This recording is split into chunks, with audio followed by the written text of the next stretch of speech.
I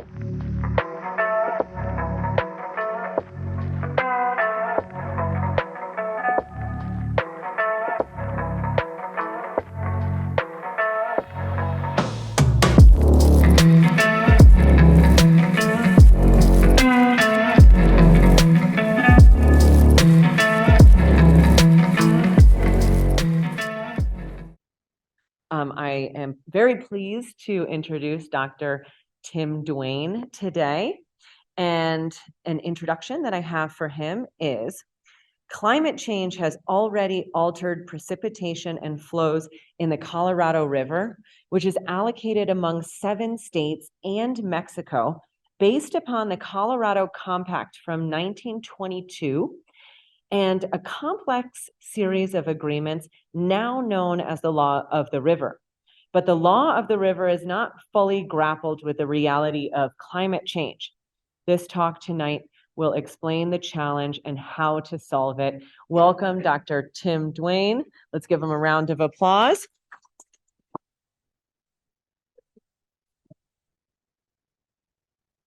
Thank you, Elizabeth. Thank you, Brandon, for inviting me. It's a real pleasure to be here. I'm going to talk about 2 topics that I've been really interested in for decades now. One is climate, one is water, and how the 2 come together, in particular in the landscape near us. So the talk I'm going to give tonight is going to draw upon a number of other researchers, and I want to acknowledge some of them up front. Ann Castle from Colorado, John Fleck from New Mexico, Brad Udall from Colorado State, Catherine Sorensen from ASU, and Jason Robeson from Wyoming. And at different times, I am snatching PowerPoint slides from presentations they've given. I'll give them credit when it comes up. But I want to make it clear that this is drawing not just upon my own research. My own background is that I spent 27 years as a professor at the University of California, first 18 were at Berkeley, then 9 more at University of California, Santa Cruz, where I taught environmental planning and policy and related subjects. But I did a crazy thing in my mid-40s. I went back and got a law degree.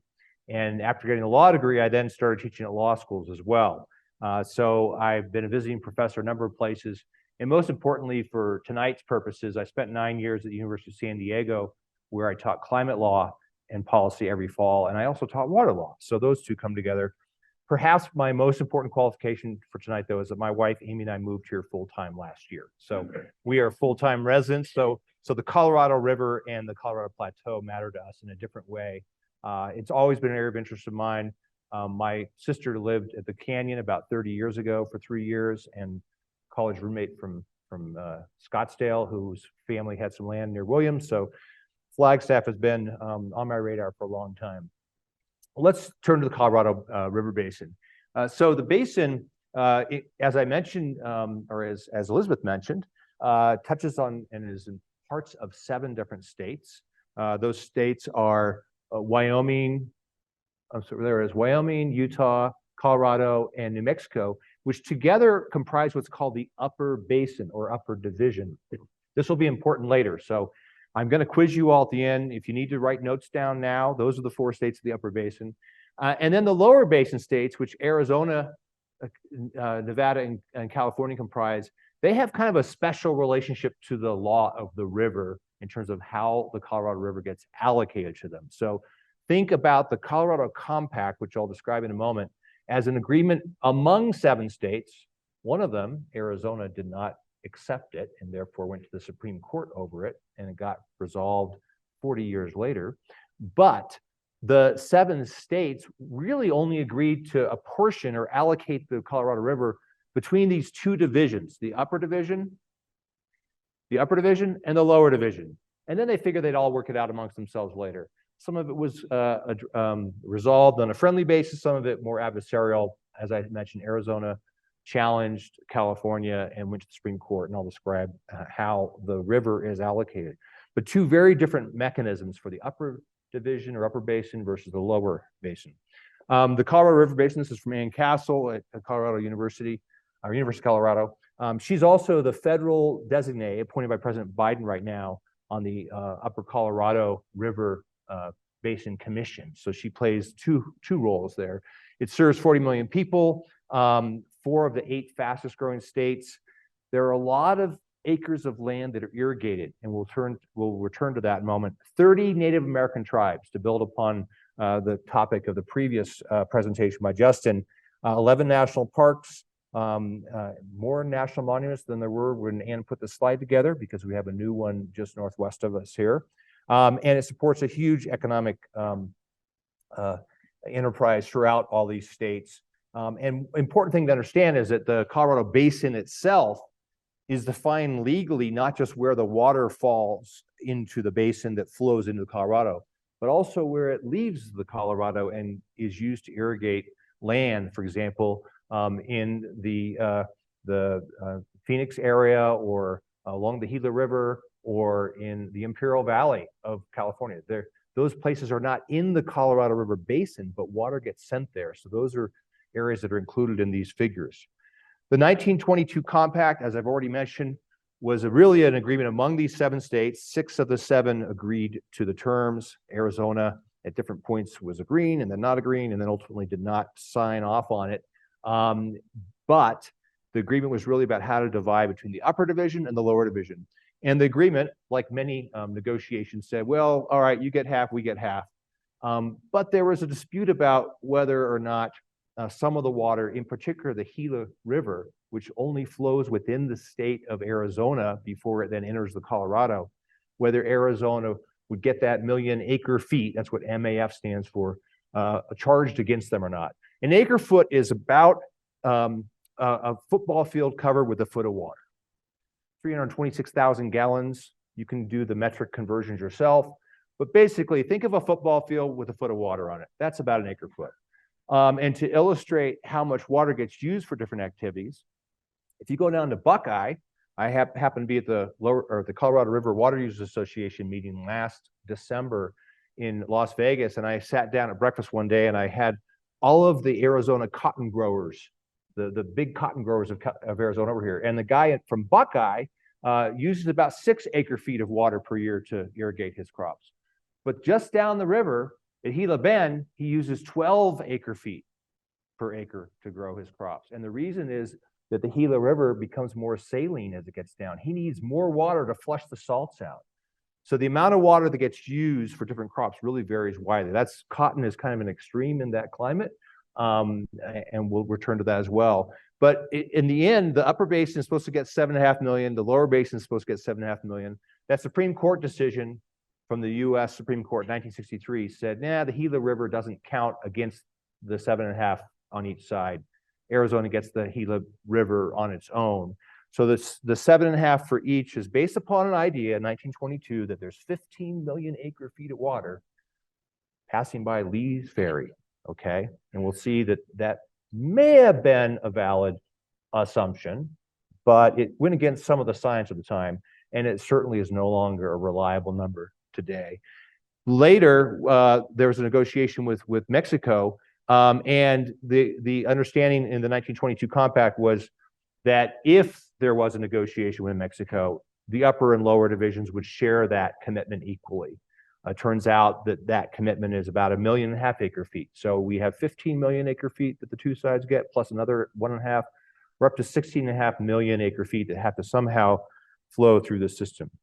After the compact, which was motivated in significant part by the fact that the lower basin states were growing faster, and California in particular was developing the Colorado River. The Imperial Irrigation District had already developed a lot of water supplies from the Colorado River, and under the prior appropriation doctrine of the West, first in time, first in right, there was a fear by Arizona, Nevada, and all the upper basin states that the Californians would basically claim all the water, and then upper division users would not get to divert water and use it for their own purposes. So the upper division states were motivated to sign an agreement that would guarantee them something in the future that was not based upon priority.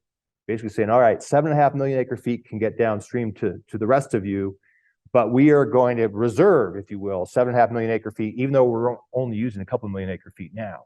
And once that agreement was put in place, the Congress passed the Boulder Canyon Act a few years later. And that Boulder Canyon Act had something in it to deal with the fact that the states had not agreed upon how to allocate amongst themselves. They'd only agreed 1922 on the upper division or upper basin versus the lower basin.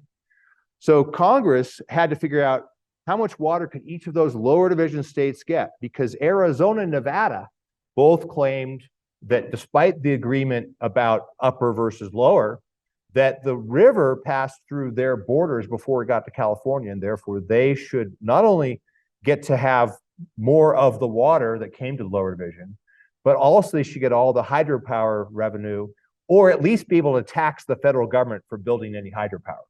So all those issues, there's a whole big book about it that I'd highly recommend called Water in the West by Norris Hundley Jr.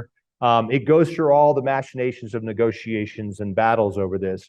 But in the end, Congress said California may use 4.4 million acre feet, 2.8 for Arizona, and poor little Nevada, where the Vegas Strip was not even a twinkle in anyone's eye yet, only got 300,000 acre feet. So that adds up to 7.5 million acre feet. When Congress adopted that, it was not adjudicating the legal water rights of the different states, but it was saying, here's what the Bureau of Reclamation, the Secretary of Interior, could allocate through contracts. Subsequently, contracts were signed to deliver that water. And I, on a research project on the legal side of this, which I'm not talking about tonight, in this past year, I've gone back and looked at a bunch of these contracts from the 1930s to see how climate change might affect the deliveries under the contracts. But the bottom line is that that's kind of the commitment that was made. And despite this commitment, California was eventually using 5.4 million acre feet because Arizona couldn't use all of its allocated apportionment despite the Supreme Court decision until the 1980s. So I mentioned there are other things beyond the Colorado River Compact. Boulder Canyon Act, we've talked about those two. The U.S.-Mexico Treaty basically said 1.5 million acre feet, we'll make sure we deliver to Mexico. Even if there's not a trickle coming down, we'll build a desal plant and give you some water. And that's proved important in the recent decades because Mexico has foregone getting some of its water to help the United States deal with the management issues of Lake Powell and Lake Mead. The upper basin states said, you know, we're not really sure there's going to be water all the time. So rather than allocating a precise amount, what if we all just share shortages and surpluses? So they agreed upon percentages of whatever flow go to each of the states. So in a given year, Utah doesn't know how much water they're going to get from Colorado. They know they're going to get a certain percentage of the water that flows. That is a system that's common on the East Coast. It's how water is allocated in what's called a riparian system. That contrasts with the Western system, which is first in time, first in right. And that actually is important. So the upper division states, while they still aren't using their full 7.5 million acre feet, they all know that they get a certain percentage of whatever flows. So if climate change is going to mean they're only going to be 5 million acre feet, they know ahead of time what percentage of that they're going to get. And they don't have to argue over who gets the first 4 million of the 5 million acre feet. That contrasts with the lower division states. There's a series of other things that happened. In 1963, the Arizona versus California, that SCOTUS is lawyer talk for Supreme Court of the United States. But that decision set in place a series of things about those lower states, which Arizona, of course, is part of. These other things, minutes are basically amendments to the treaty with Mexico. I won't go into the details of those. But we see a lot of activity suddenly after not very much. We see 2007, 2012, 2017, 2019, 2021. Guess what? The hydrology changed in the 21st century. Suddenly, everyone's having to negotiate a bunch of new agreements because this change was not anticipated in 1922. All right, so I've covered the first 100 years quickly. We're going to talk about the last 20 years for a bit, and then we'll turn to the last a year or so, a year and a half, to lay out what the future may hold. The most important change over the last 20 years is that it's gotten both drier and hotter. So there have been changes in the amount of precipitation. I use the word precipitation because while we may think about it primarily in terms of rainfall, what matters most is snow, because snow is free storage of water, and it will be released in time, over time, so that you can use it when you need it downstream. This is just an image from Brad Udall from 2018, about 5 years ago, showing what was motivating all those more recent decisions, 2019, 2017, 2019, 2021. There have been a series of actions because we've had this concentration of lower precipitation in this area of the basin, even greater than what California was experiencing with the drought in the same period. But also, equally importantly, things have gotten a lot hotter. This last year, did anyone else enjoy the amount of time they spent with their shovel and snowblower in their driveway this past year? Right, this was our first full-time living here winter. It was a great welcome to Flagstaff from the snow and precipitation gods. But despite a very high level of precipitation in the basin overall, runoff has not gone up to the same degree. And I'll show you how the year before was a really good precipitation. 91% of average precipitation the year before last. Only 63% of average runoff making it to the river. And the reason is those higher temperatures mean two things. One is that more of the precipitation fell as rain rather than snow. So it wasn't being retained there and the timing was different. But the other is that the soils were dry, it was absorbed, there was higher evaporation, and the plants needed more of it. So less water actually flows for the same amount of precipitation now. And that has dire ramifications for the future. I already mentioned kind of the scramble over the last 15 years. It turns out the Colorado Compact laid out how surpluses would be allocated, but never discussed how to deal with shortages. And that 1928 Boulder Canyon Act had an allocation that did not, it again laid out, those contracts all tell how surpluses will be allocated because the rain might follow the plow, right? But they never discuss how to deal with shortages. They do say basically that the federal government with these contracts will deliver it if we get it. And so if the federal government doesn't deliver it, there's really not a contractual ramification or consequence for the federal government. So a series of decisions, one of which was this more flexibility with Mexico, that Mexico might not take all the water they said they would, might give us more flexibility. But most importantly, 2019, 2021, there's been a real scramble because the situation was getting very dire. I started giving talks about this about 2 years ago. I've been following it for much longer. And 2 years ago, things were looking pretty bad. And about a year ago, they looked so bad that I went ahead and booked my 2-week Grand Canyon trip next April because it wasn't clear there'd be water the following 2 years. I'll show you why that's true in a moment. Looking forward, though, thinking about the climate, this is just the tip of the ever rapidly melting iceberg, if you will. This is from Brad. Actually, this is actually from a guy at Scripps, and it's been presented by someone from John Fleck from University of Mexico. This is going to be very hard to read, I know, with these lights on, especially. But what this shows is if we look from 1950 to 1980, what was the climate like? And this is within the Colorado Basin. These are drier years. These are wetter years. These are warmer years. These are cooler years. So if you're in this spot, it's a dry, cool year. If you're in this spot, it's a wet, cool year. If you're up here, it's a wet, warm year, right? So these spots over here would be warm and dry, these little red dots. Keep an eye on the red dots as we go through time.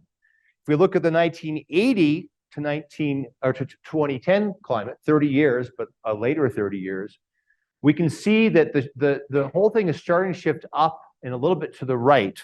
It's getting a little bit drier. This is only 2010, though. We haven't really gotten to the more recent group.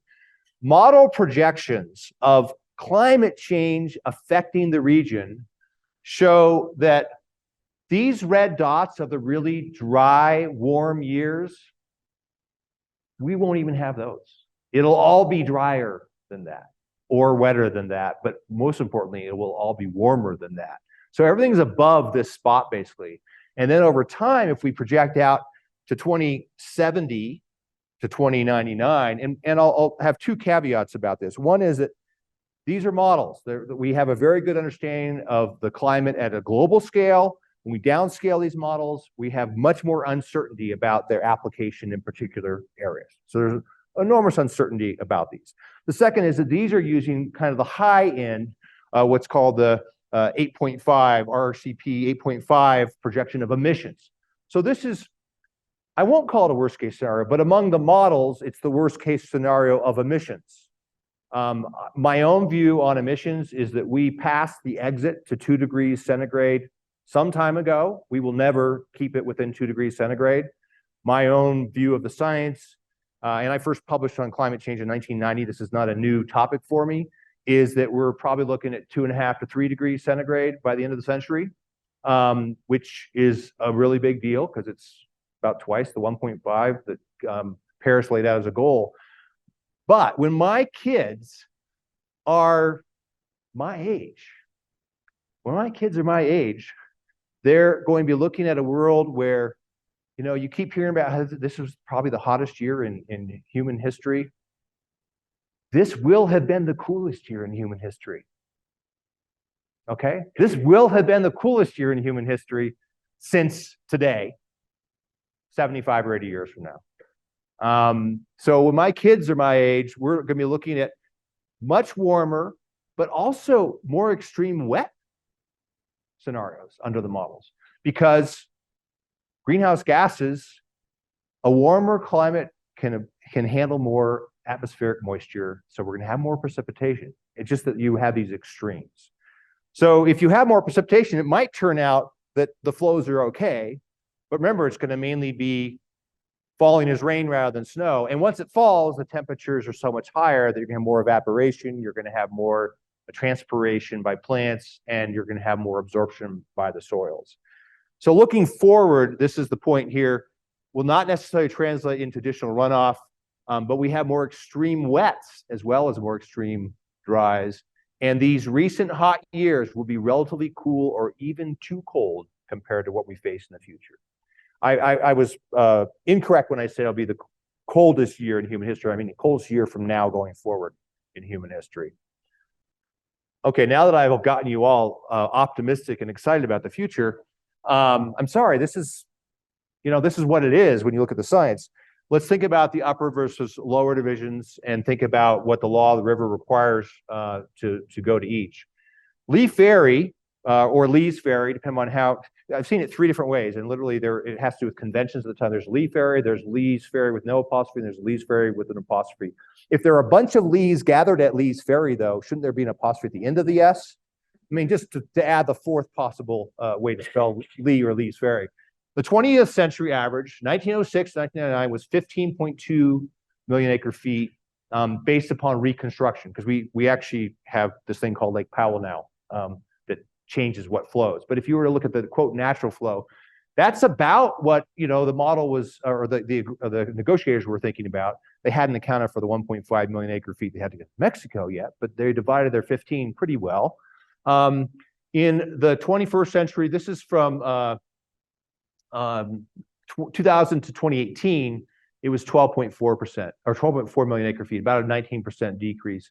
And so a 20% decrease would mean only 12.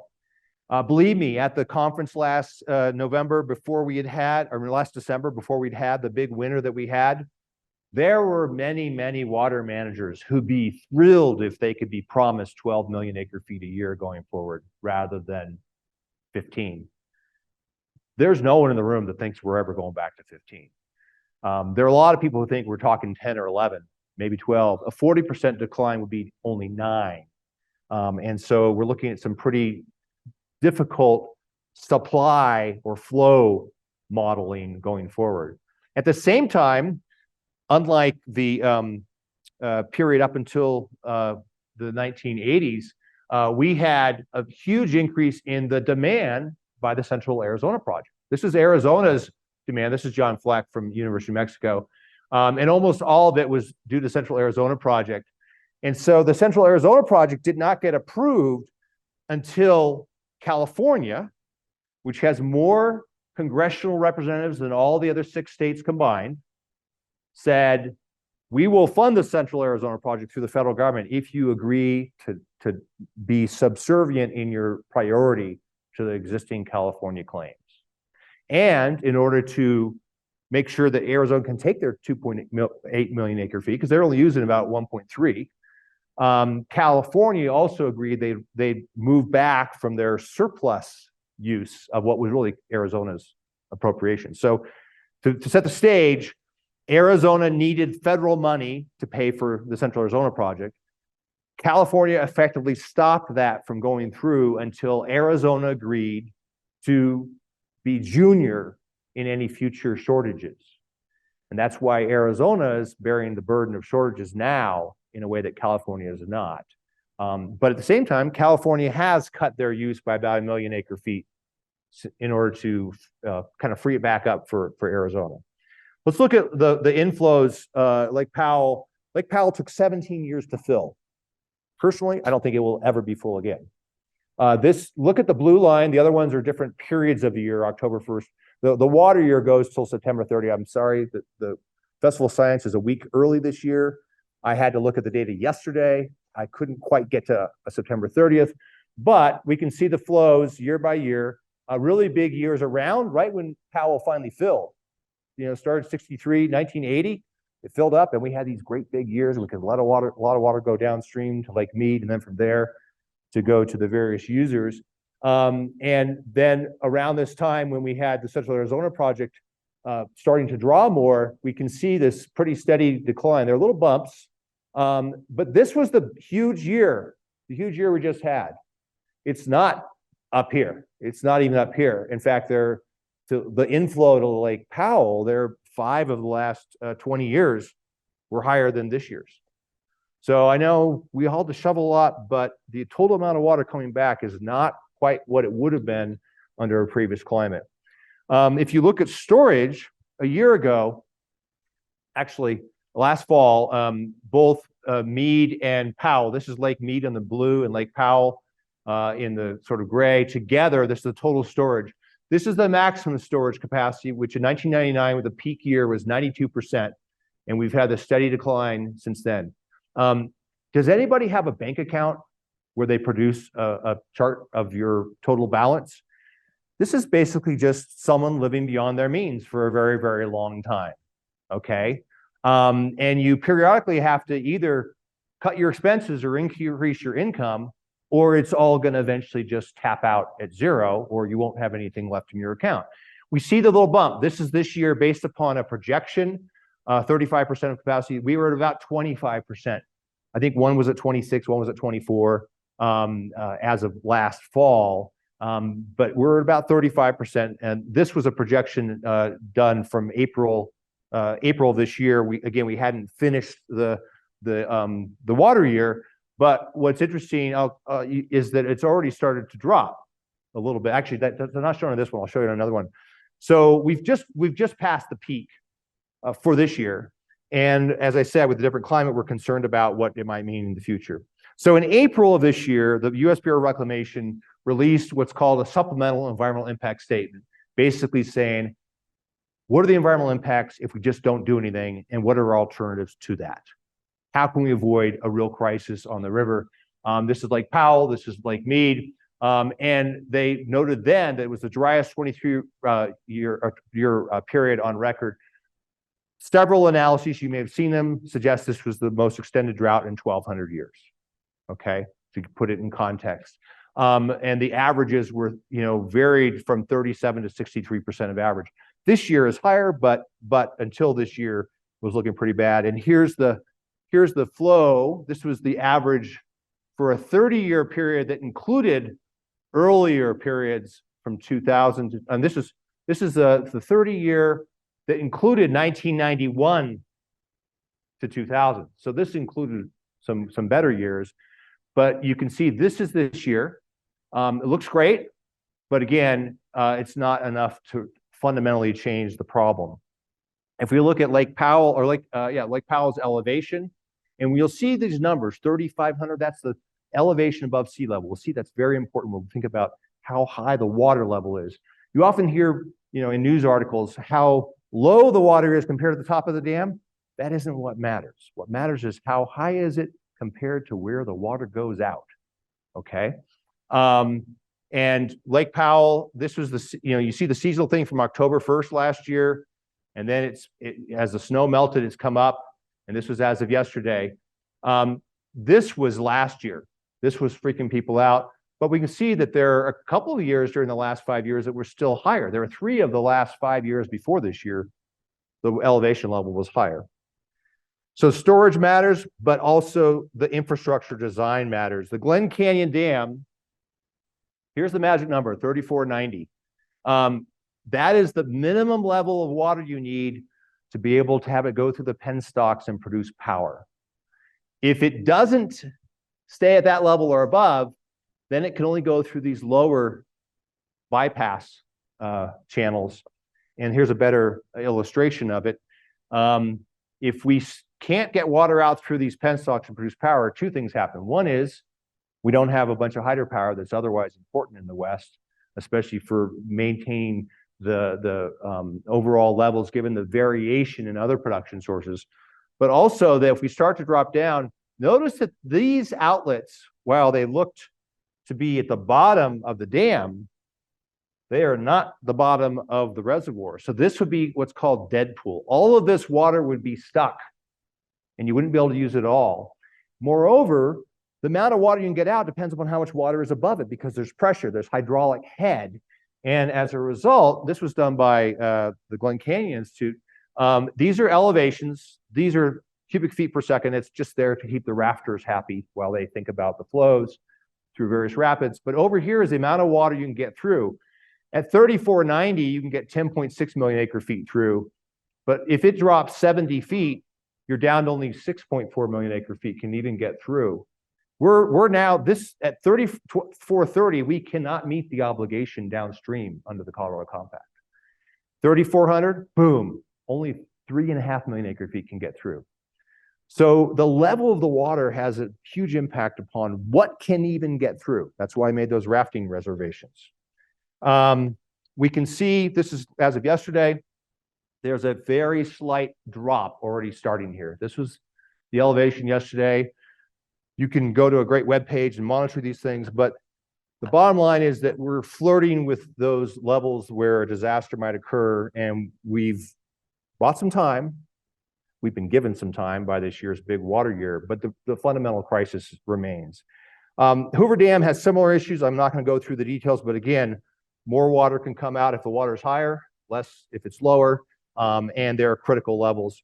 The Bureau of Reclamation started this process after declaring a shortage, an emergency, which had cutbacks primarily in Arizona and primarily related to agricultural users. We can go into that in Q&A, some of the details of that. But this got the attention of all the water users, and they looked at 2 alternatives. One is, I'm going to skip ahead here. One alternative is, what happens if we just allocate shortages based upon priority? How much would everyone have to suffer?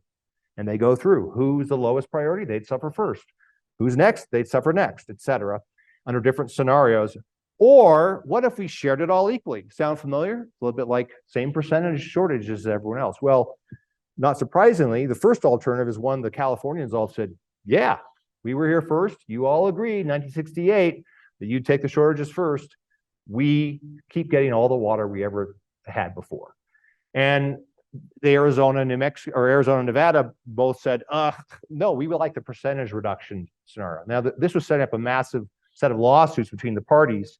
And when they ran the numbers looking at these 2 alternatives, they found that even though this year, this came out in April, they already knew what kind of water year we had, but we didn't have the flows yet. They said, let's run a scenario that's kind of like it. In 2011, we had a similar big year, but then it was followed by really, really bad years. It was 53, 43% the next couple of years. So what if we had 3 bad years and we didn't do anything?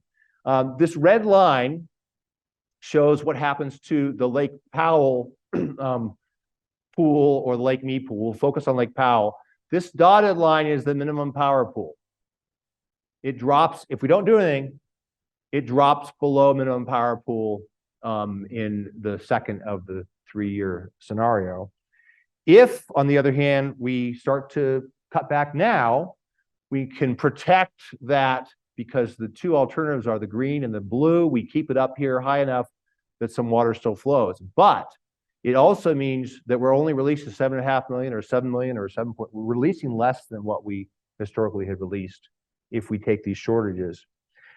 If you run through a suite of all the different probabilities associated with precipitation and hydrology, and I won't go into the detail of how that's constructed, but basically saying, you know, let's not assume a single scenario. Let's say, well, what if we have a really high year? What if we have a low year?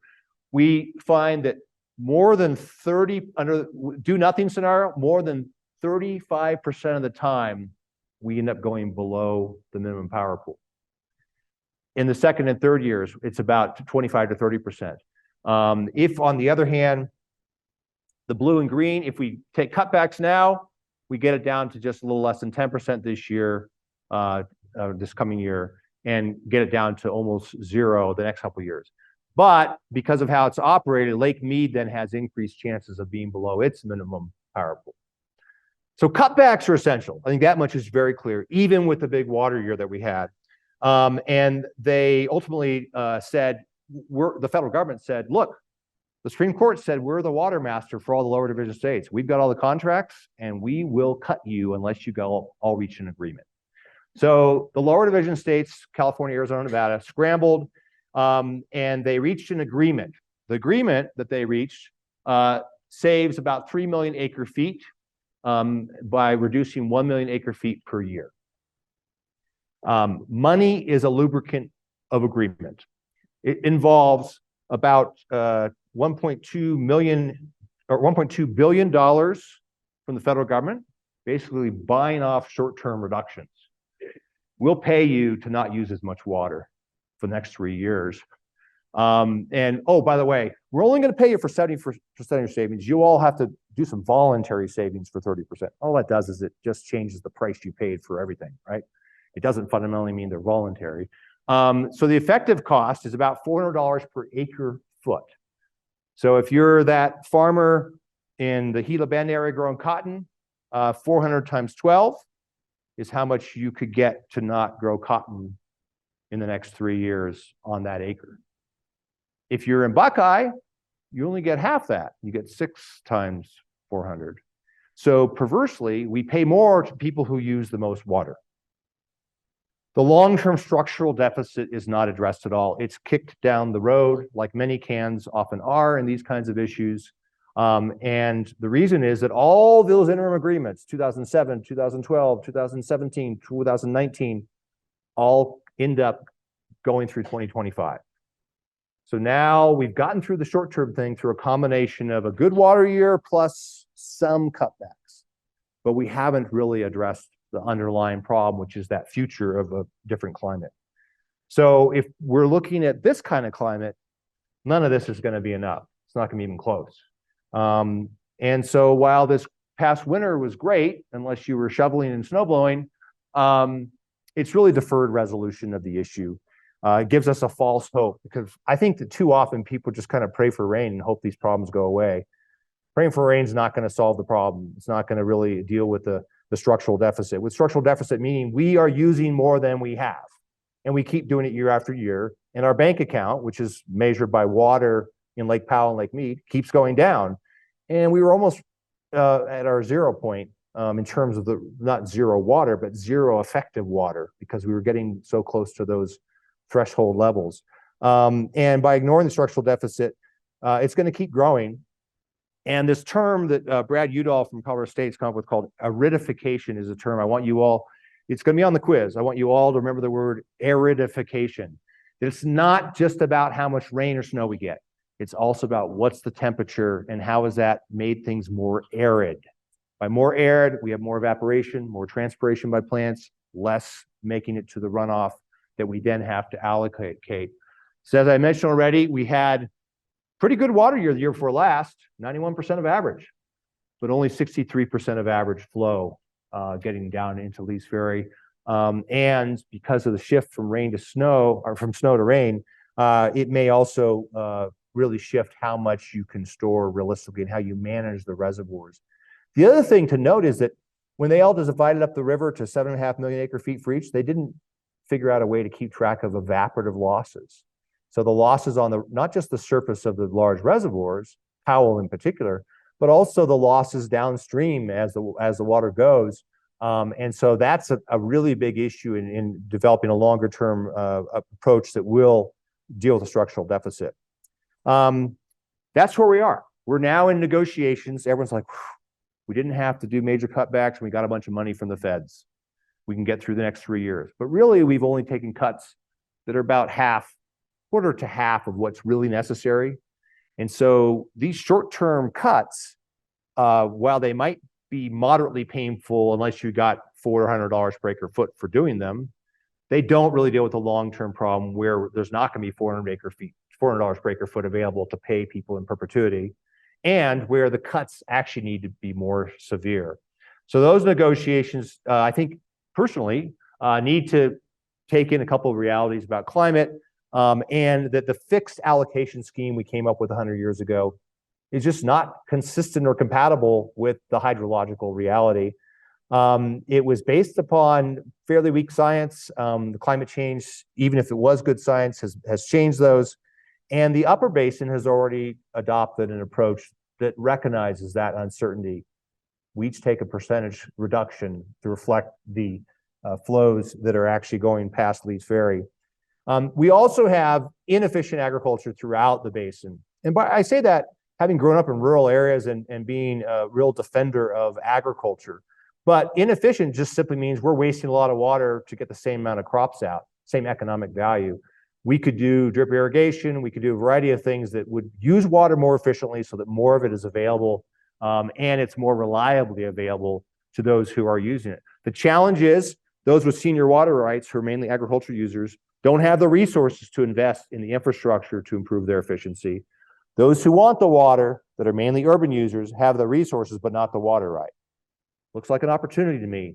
You're going to need to transfer some resources from one group to the other group to improve the efficiency so that we can get by with less water while still producing agricultural products, while still supporting the economies of these rural communities. That's what happened in Southern California. The city of San Diego and the Metropolitan Water District invested in efficiency in the Imperial Valley to free water up to meet their needs. And the agricultural efficiency improved dramatically. And that's why I think the key solution is to really look at water rights transfers from agriculture and tribal.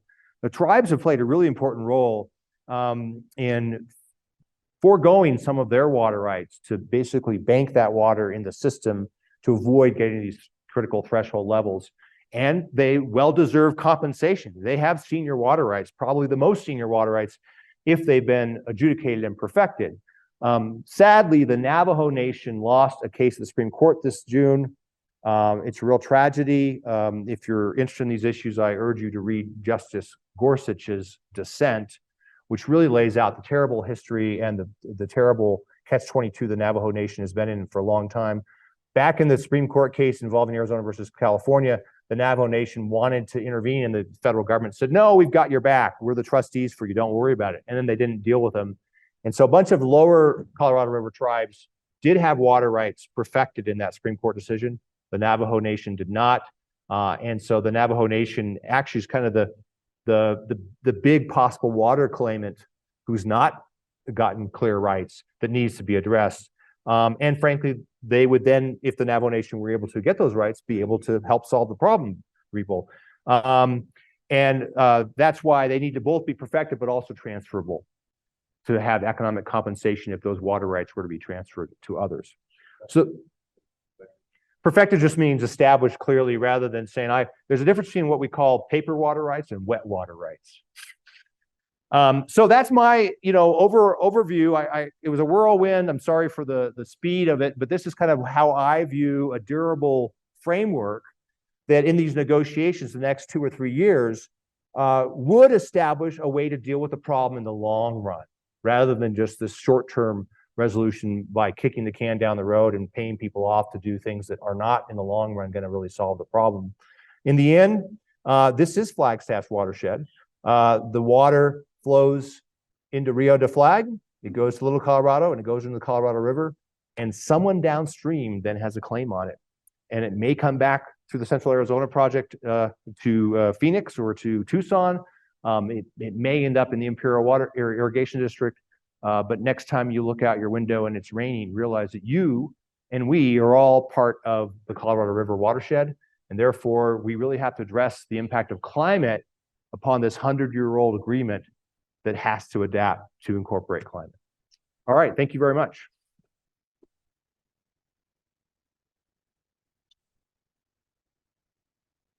So we have a few minutes for questions. For folks that ask questions from the audience, if you could Repeat it. just so that our listeners know what we're I will. talking about. Okay, any questions? Yes. Energy use, how much Arizona energy percentage-wise is generated by Powell? By Lake Powell? Yeah. I don't know the number off the top of my head, but I do know that all the new solar and wind projects going on the Babbitt ranches will exceed the total generation of Lake Powell. I don't really have a breakdown of the numbers. Important thing about Powell, though, and it's also true for Meade, is that hydropower is different than many other types of power generation because it can be instantly increased or decreased, what's called the ramping rate. And so while the percentage of total electricity that comes from those two dams may not be large, their particular role in maintaining the grid is very large. Yes.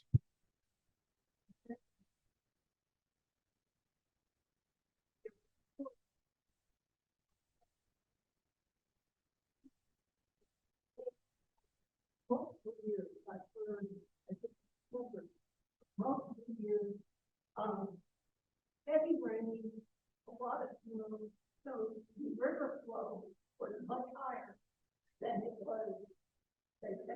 Yeah, there's a very detailed look at the science and what reports were available to the negotiators. It clearly had been a wet few years, but they really only had about 15 to 20 years. I think it was 1906 was the first year of flows at Lead Ferry. So they had about 15, 16 years of data.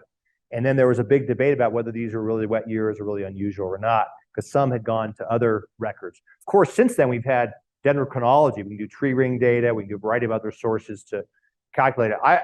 Early in my professional life, I was a consultant to a company that had acquired the bonds for a hydropower project. And they asked me to figure out and they knew nothing about hydropower. So they asked me to figure out what was their risk. And I found that the developers of the hydropower project, which was a public irrigation district in California, had used only 5 years of records. And yet the dam they put the hydropower project on had been there for 40 years. So I just went back 40 years and got the actual data. And those were 5 of the wettest years ever. And based upon those 5 years, they had then projected what I call the Winnebago years. They would be driving around in their Winnebagos with all the money they were going to make after they retired. That was not the case. So I ended up doing this analysis showing that the chances were 2 out of every 3 years, they would not have enough revenue to pay the bonds back. My client, who only paid me $6,000 for that project, sold like $100 million worth of bonds because it was the start of the California drought. So these kinds of things are not unique to these negotiators. I think that even with the science they had, they were optimistic. And you can excuse them in part for having happened to do it after a few wet years, but they were still ignoring some other science that was available to them. Hunley goes into it. McDonald from Colorado has done it in great detail. There's some sources that discuss what was available, wasn't available. Yes. Very impressed with what you've given us today, Dr. Duane. What do you foresee as your goal? So the question is, and I apologize for not repeating the earlier questions. The first was about the total amount of hydropower generation from Lake Powell. Second one was about whether they had unusually wet years and snow years. The last question is, what's my role? And I'm kind of trying to figure that out right now. I mean, what I found, I have a lot of experience on water issues, a lot of experience on climate, a lot of experience on energy. Almost all that was in my career in California. So I, was very involved in a lot of California water and climate issues and energy issues. Moving to Flag, I thought this is a great project for me to really get involved. In fact, my last water law class that I taught, I made a question about it part of my final exam. I'm like, I got really interested in this question of climate and water law. And so this past year in my appointment, we live in Flag, but I have this unusual appointment at the Stegner Center at University of Utah Law School, where I teach just a 4-week class each year. I taught renewable energy law in the spring. I just finished teaching wildlife and biological diversity law. But I've been doing research on the Colorado Compact, and I had a law student working with me. And so I'm looking at specific kind of lever points in the legal regime, because the power relationships between the parties kind of come down to a game of chicken. The senior water rights holders are like, well, we have a really big water right. It's really old. You can't take it away from us. But big old water rights are still challengeable in court. And then the newer subservient junior water rights holders are like, well, you can't make Tucson and Phoenix and Las Vegas not have any water. That's not quite what would happen, because it turns out that the Kyle Center at ASU, Catherine Sorensen and I have been having Zoom meetings every few months about this. They have a great site that discusses exactly what would happen to Arizona because of the shortages. And it turns out most of the Colorado River water under the Central Arizona Project does not go to taps. Only about a quarter of the water goes to taps. Most of it goes to recharge groundwater where you're pumping water out for taps. So it's not going to result in short-term shortages of urban water users in most places. There are a couple of exceptions. North Phoenix in particular has a greater reliance on it. It's also not going to necessarily cause, all the ag users to dry up and not have products. So I'm exploring ways to use my legal training, in particular I have a civil engineering degree, and the hydrology kind of comes together here, to try to inform the debate. But I have to admit, going to the Colorado River Water Users Conference last December, I felt like I was attending someone else's high school reunion. Okay? Everybody knew each other, and they all have, experience and trust each other in different ways based upon those experiences. And I might bring some knowledge in, but I don't have that deep social history with all these people. And you need to build your credibility up over time. So I'm not sure what role it will be. I think that some of the analysis I do will be useful, but I don't see myself parachuting in and suddenly helping solve it in a serious way, because it takes time to build those relationships. So 2 questions. Mm-hmm. One, are you saying that APS is well positioned to make up for the loss of both of those dams in Arizona, from Blueberry and Prevent Canyon? Or are they just, they're plans and they're well on their way to making those up, expecting that they will lose them? So the question is whether APS, Arizona Public Service, which is the power provider, not a water provider, would be able to make up the loss of those dams.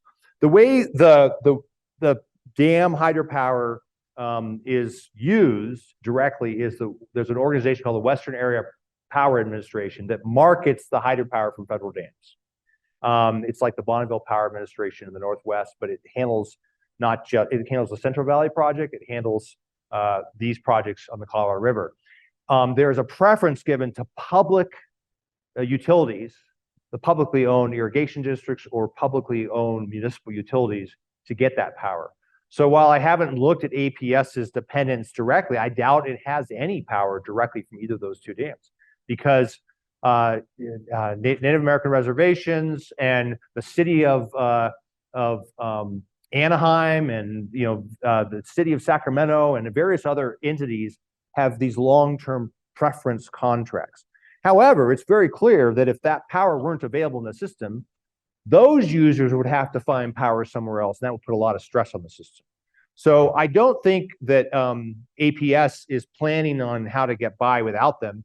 They are, like everyone else, hoping that we can do something to stop drawing too much water from the bank account, so the bank account stays above that level where you have to pay a bunch of penalties and fees, right? The penalties and fees would be the loss of power, and frankly, the loss of water. So this 3490 is this critical number, and the operating guidelines call for it to be operated 35 feet above that, just a little buffer, because you can lose 35 feet in a couple of hot weeks. And so the negotiations are all about, we can't even think about losing the hydropower or the water from these 2 dams. So we're going to just assume that's a hard stop. And again, if it weren't for the big year we had precipitation wise, I really think, you saw the things. There was a 35% chance of losing the hydropower next year. And I don't think that the urgency of that or the severity of it has been communicated to the public. You have to kind of be wonky and geeky like me and read all these charts and look at tables and stuff. But it's the same risk 5 years from now that I think we were facing. When will it occur? Will it happen in 2026 or 2029 or 2033? I don't know. But it's going to happen if we don't fundamentally deal with the fact that we take too much out of our accounts. I think we're out of time. From Brian, an online audience, okay? Against all the questions at once. How does rainwater collection, rainwater recycling, and building a big pipe from Lake Michigan? I'm reminded of that game as a child. Which of these things is different? Rainwater collection and the like clearly has some benefit, especially at the local level if there's a reliance upon sources otherwise would not be available. But the numbers are very small. I don't know what the breakdown is for the entire Colorado Basin, but for California, literally 80% of all the water that is diverted and used goes to agriculture. So the savings, if you doubled the amount of water used by urban users, it would make a very small dent in a 10% savings on ag would yield enough to basically almost double or 50% increase in the urban users. So urban users are not that big. That's the first point. So rainwater collection for your yard, it will help some, but it's not going to fundamentally result in millions of acre feet, right? So the first question. Pipeline from Lake Michigan? Yeah, you can get millions of acre feet. All kinds of ideas for pipelines. Those are all supply side solutions that ignore 2 fundamental things. One is, what does it cost to pay to build that, and who pays for it? That's the first question. But the second, what states around Lake Michigan let you? right, there's the politics of that. But even if we had agreement that this could or should be done, why would you ever do it when there are so many other things you do that are so much cheaper with less harm? Okay. So that's why, to me, both in the energy sector, dealing with climate, and in the water sector, dealing with a crisis like this, efficiency is the key. We waste so much. I mean, I've been going back and forth to Salt Lake for this teaching. I teach half the class in Salt Lake and half the class remotely here from Flagstaff. So first week I go up and spend a couple days and teach, and I come back, teach here for a couple weeks, and then do the same. So I've been driving up to Kanab and then up Panguitch and all these great valleys. There are sprinklers going all day long, no matter what the temperature is. I'm sorry, most of that water is not getting to the crops. Most of that water is going into the atmosphere to fall somewhere else. But we could very, very low cost, a lot less than a pipeline from Lake Michigan. We could improve the efficiency, and you have the same amount of alfalfa growing or whatever the crop may be. And the local agriculture economy would be just as good as it is now, but we'd have a lot more water that makes it into the creek and then the river and then be available for other higher value uses. So that's my answer on I've had lots of friends say, well, why don't we build a pipeline from, at one point they were gonna have giant plastic bags taking water from the Northern California, the Gualala River in Northern California, get all that fresh water, put it in giant plastic bags about the size of this room, and float them down the coast. There are better ways to get water. Yes. Yes, okay, I understand that the upper basin had the law in the Colorado Compact, use it or lose it. And I'm assuming that the lower basin has it too? All the states do. Is that continuing since the Colorado Compact of 2022 died and they're doing all these renegotiations? So the question is, do the states have a use it or lose it law regarding their water? And it's a little nuanced. I'm going to take 2 minutes. Do I have 2 minutes, Brandon? Yes. Yeah. Last one. So here's the thing. there's a use it or lose it doctrine at one level, yet we have the situation where we want to conserve, we want to create some legal shelter for people to not use it and not lose it, at least temporarily. So we construct a lot of fictions around that. So we've either at the state level, state law has been adopted. So let's say you've got a river and there's a danger fishery in it, and you want to try to have people use less of their water and put it back in, but not create a situation where someone else can then claim it. You want the water to be there for the fishery. So state by state, states have adopted different laws about how to protect that right for the fish or for a temporary shortage like the situation we're in now. Water law is state law, not federal law. So it literally varies. So in this research project I just did, my research assistant and I went through and looked at a particular legal issue in all 7 states to see whether there were differences that might be something that would present an opportunity. One of the key ideas in water law is a thing called the doctrine of waste, that if you're not using it efficiently, if you're wasting it, then some of that water is available for someone else to claim. So that's my next project, is looking at the doctrine of waste in all 7 states. Because even though those senior water rights holders, like, we've had this water right since I have a client on a project that's had a water right since 1886, all right, for agriculture. And he's got the document to show it, right? But that water right is only really valid if he's not wasting the water. And waste is something that changes over time based upon the economic value of the water, the efficiency of the technology available. So what my view is that a lot of the senior water rights holders, they're running down the road saying, don't you dare take our water right because we're senior, but they're playing a game of chicken. Because at some point, someone's not going to swerve and they're going to say, you know what? I don't think you do have that water right. You are wasting water because you haven't lined your canal, because you're spraying the water in the air, you're not using drip irrigation. And then they might lose their water right. So that's the big thing hanging over all these negotiations. When California imposed mandatory reductions during their drought a few years ago, actually it was about 8 years ago, I remember in 2015, they imposed mandatory reductions for a series of water users, and yet the biggest water users took voluntary reductions of 25% that matched the mandatory reductions. And I was at a conference of environmental law, natural resource law, water law professors, and all these guys came up to me and said, Tim, why are they doing that? They don't have to do that. I said, it's the doctrine of waste. They don't want to have the state water board find that they're wasting their water and then have a mandatory reduction.